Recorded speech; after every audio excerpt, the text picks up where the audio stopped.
Gambling is the cause of extreme harm in our communities, and Australians lose more to gambling than anyone else in the world per capita. Gambling must be regulated properly. There are people losing their lives, families, and as we saw recently on Four Corners, hard-working Australians who don't even gamble are having their life savings taken by a loosely governed industry. Anyone who has genuinely looked into the impact of gambling, who's seen the devastation that poorly regulated systems inflict on our community, should be shocked by what is happening here in the Northern Territory. And let me be absolutely clear about what this is and what it isn't. This is not about stopping people from having a flutter, no matter how many times the CLP tries to frame it that way. That's a deliberate mischaracterisation designed to avoid the real issue. This is about ensuring that our legislative systems are strong, fit for purpose and protecting Territorians from harm, not enabling it. This is about making sure that we are not actively contributing to the destruction of families, the bankruptcy of vulnerable people and criminal behaviour that gambling addiction fuels. Because right now, Mr Deputy Speaker, that's exactly what we are doing. We here in the Northern Territory have created a regulatory system that operates as if its primary purpose is to serve the gambling industry, not protect the community. The Northern Territory licenses 40 bookmakers with $50 billion in turnover and regulates them with part-time commissioners who meet once a month, have no full-time staff and have just published their first annual report in 32 years. This is not the level of transparency required. The Commission allows VIP programs to target problem gamblers with inducements after they've already lost millions. It imposes fines so trivial, 2% of the profits made from one person, that fines are simply the cost of doing business here. It takes 4 years to investigate obvious breaches. It has never cancelled a single licence, no matter how egregious the conduct. And when gambling companies cause catastrophic harm, when people commit crimes to feed addictions that VIP managers cultivate, the Commission does nothing meaningful to stop it from ever happening again. This is not regulation. This is regulatory capture. This is a system designed to look like oversight while ensuring that the industry faces no real consequences.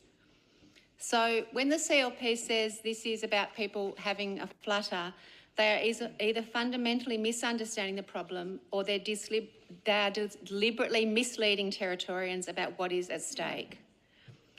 This is about harm, real harm, families destroyed, businesses bankrupted, crimes committed and lives ruined.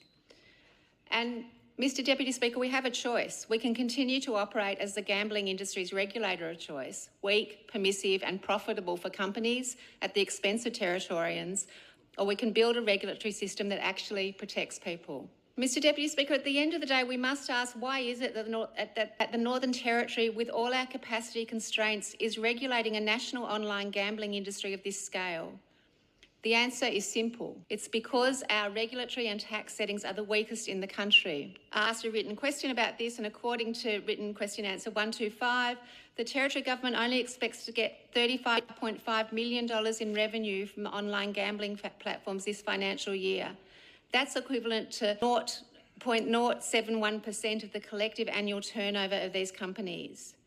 Most Australians pay just over $3 in tax for every $10 we earn, but the Northern Territory expects online bettors registered here will collectively pay the Northern Territory less than a cent in tax for every $10 that they collectively earn. Mr Deputy Speaker, prior to being headquartered in the Northern Territory, these bookmakers were headquartered in Norfolk Island, an even smaller and weaker jurisdiction. And do you know why they moved to the Northern Territory? Because the federal government stepped in and took over the Norfolk Island administration. We were the next best or the next worst option, and now it's us who are being taken advantage of.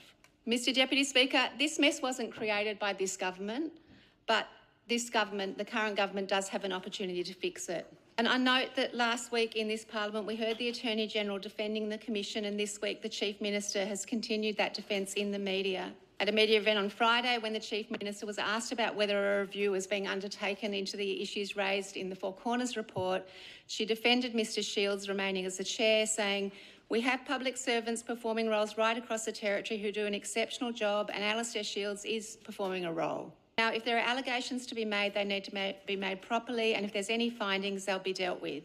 Mr Deputy Speaker, with respect to the Chief Minister, this response misses the point entirely. This is not about making allegations against individuals. This is about a systemic failure. This is about laws that are inadequate for the task at hand.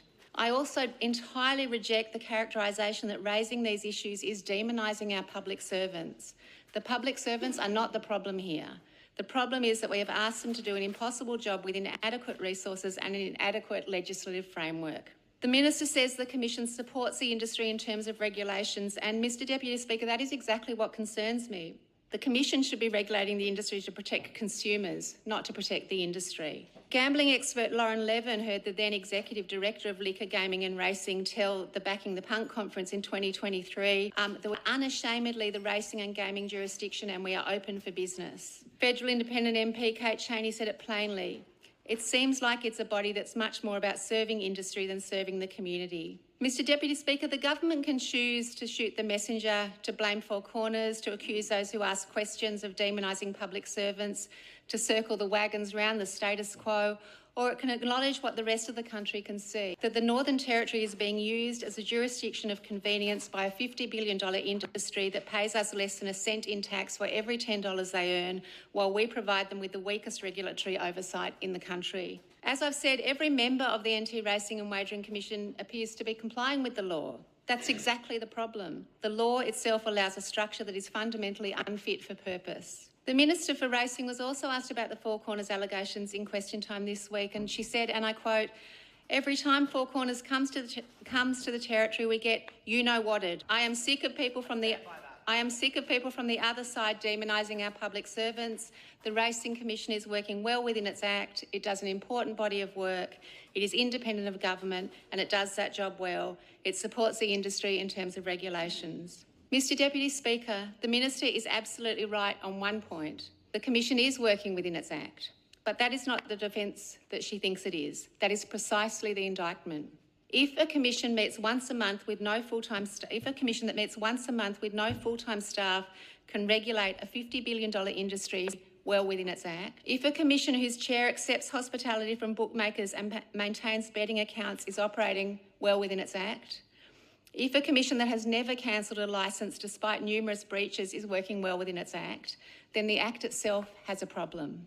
That's why I've referred the Racing and Wagering Act 2024 to the Attorney-General to be examined by the Legal and Constitutional Affairs Committee. The Racing and Wagering Commission was never built to be a national regulator and it cannot act as one. We know that we've heard that from across the country that the clear and necessary response is to call for a proper national gambling regulator with full-time staff, national jurisdiction and actual power to address this issue. And that's not my idea. It was recommended by a federal inquiry that recommended a national regulator and an ombudsman to replace the Northern Territory system.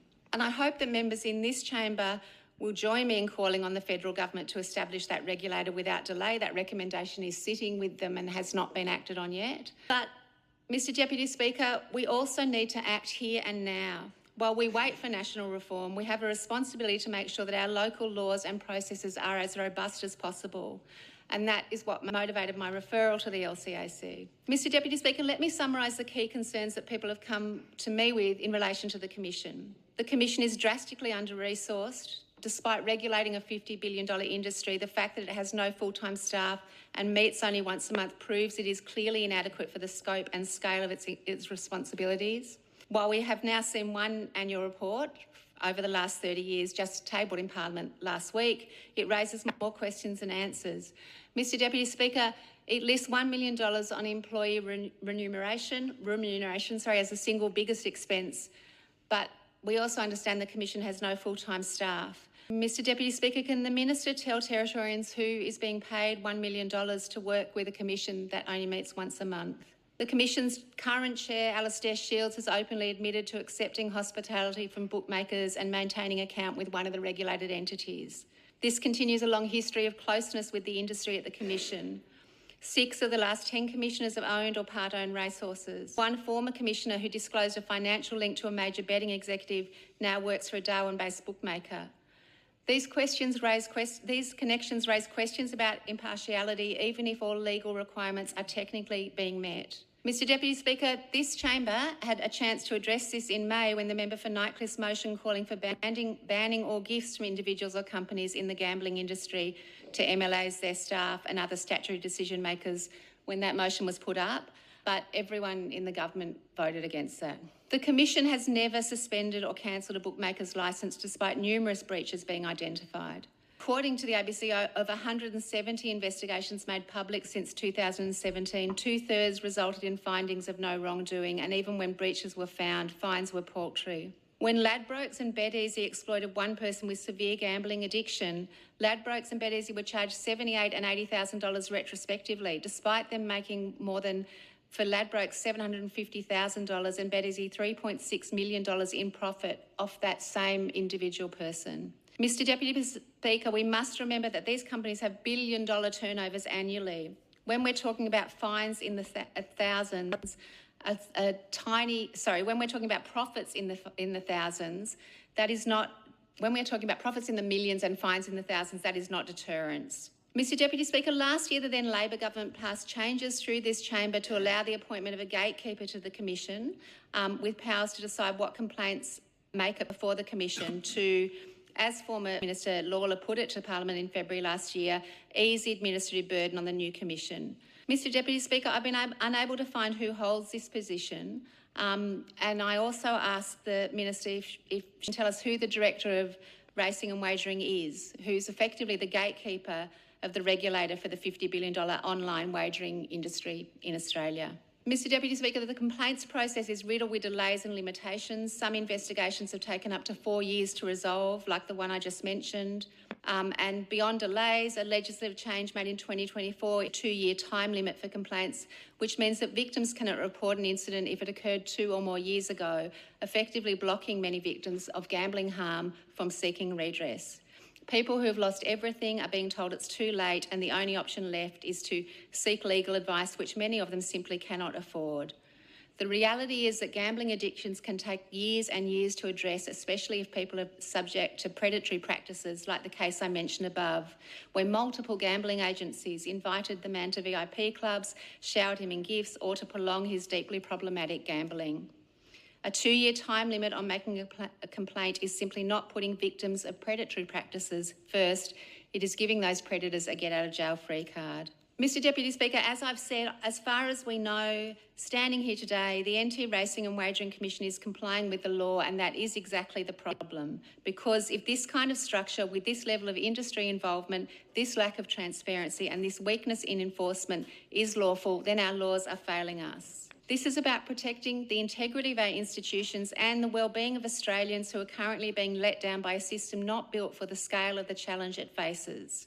Because that's what this is about, not stopping a flutter, stopping harm. Mr Deputy Speaker, the Territory has an opportunity to lead nationally by showing that economic contribution need not come at the expense of integrity or at the expense of community well-being. I sincerely hope that the Attorney-General accepts my referral to the LCAC so that we may begin to address the loopholes in gambling regulation in the Northern Territory that are causing immeasurable harm to Territorians and costing us millions in lost revenue every year. Thank you, Mr Deputy Speaker.